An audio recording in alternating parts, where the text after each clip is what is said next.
1966. I bring to you a message of truth and freedom, for it is only the truth that can set us free from the bondages of war and propaganda, which we confuse as history. My name is Colonel Emmanuel Nwobosi. I am 80 years old. It is time to be bold. I am too old to lie. I am not afraid to die. It is time to tell you why we had to try. I am the last of the original coup plotters of January 15, 1966 with Major Chukwuma Kaduna Nzogu. I knew Nzogu well. We went to school together. We trained together. We trained at Sandhurst Military Academy, UK. We lived together.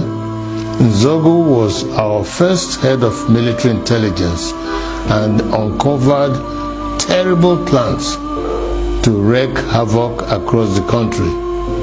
We organized a group of progressive military officers to carry out a coup on 15 January 1966 to stop a jihad and bring sanity to Nigeria, steeped in nepotism, corruption, and mass murders. The government of Tafawa Balewa, controlled by the Premier of Northern Nigeria, Ahmadu Bello, were using us in the army to repress the Middle Belt and Western Nigeria. Houses and cars were burnt. Thousands were killed. There were 9 of us that planned the January 15th revolution. Majors Nzogu, Anuforo, Ifajuna, Ademoyega, Chukwuka, Okafo, Onwatuegu, and Obienu, and myself. However, 4 of us started it, Major Ifajuna and Major Ademoyega in the south, and Major Nzogu and myself in the north. We then united as a single revolution. I am the last of the 4 original revolutionaries. None published the complete truth. Only me, Colonel Emmanuel Nwobosi, is alive today to tell the final truth so that the lies will not triumph forever. They used us to repress the Middle Belt and the Yorubas. When we saw genocide, we began to disobey orders and swore to stop them. For instance, Major Chris Anoforo refused to release mass murderers caught with weapons and was court-martialed. He was replaced by Major Hassan Katsina, a northern Muslim willing to act. I was in Abeokuta, but refused to repress Yorubas. Instead, I opened our barracks as a safe place for them to run to. They told many lies about the January 15 boys to justify their genocide.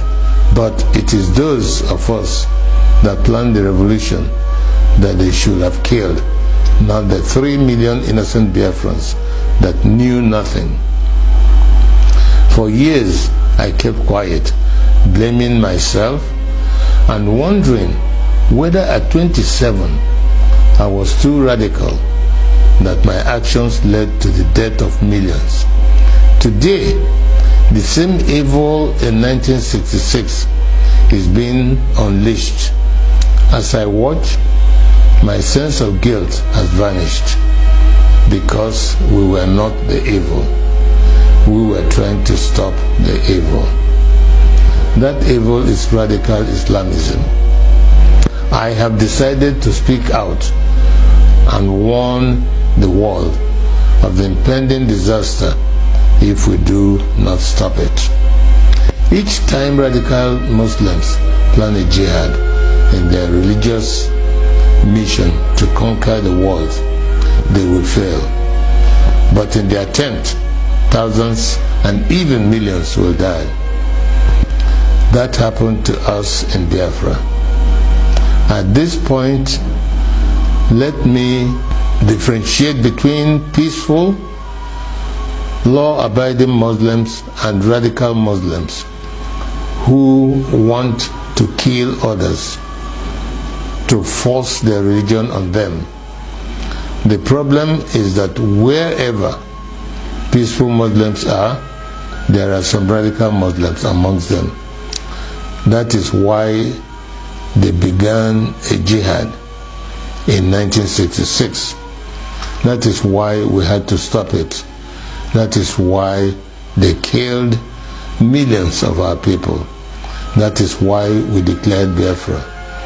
Because we are a peaceful people, and oil and water can never mix. My story is a warning to Nigerians.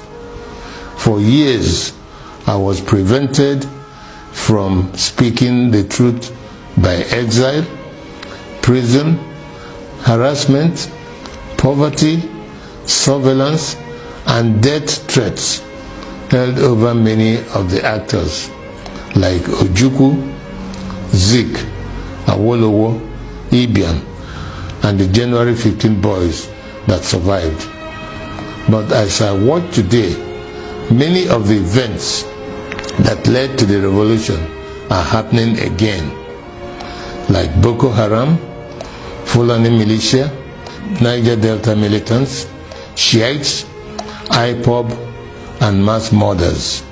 Some people think we acted wrongly in carrying out the January 15th revolution, but they may not be fully aware of the realities then. We were trained by the British to be patriotic, to give the ultimate sacrifice for Nigeria, and to stop anyone acting against the nation. Instead of our leaders using us to defend Nigeria, they were using us to suppress the citizens. We decided to arrest them for their atrocities because no one was willing to act. Not Zik, the president, who was powerless, not Ironsi, the head of state of the army, who was a conservative. There were many reasons why we had to act.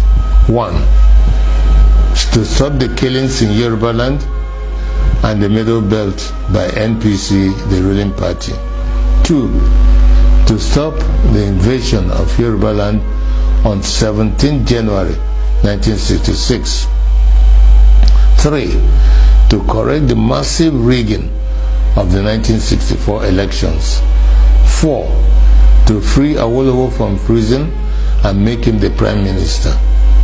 5, to stop the terrible corruption, nepotism, and regionalism of the NPC, the ruling party. 5, to stop Ahmadu Bello's planned jihad. It was good that we acted to save the Yoruba and the Middle Belt people, and we thought that was enough to stop the jihad. We could not foresee that they will massively attack innocent Igbos. Blame those who decided to massacre our people for their evil. Today, we are fighting Buhari. He is killing Shiite Muslims and IPOB members.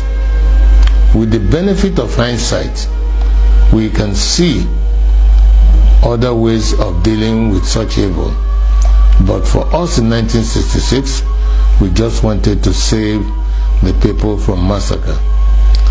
I wish to congratulate Nnamdi Kanu and IPOB for the good work they are doing to free our people from Nigeria and radical Islamism. Many of our people do not understand how vast IPOB is as an organization and the quality of the people that run it. On arrival in Israel, I started meeting high-quality professionals, and I was amazed. I don't know how IPOB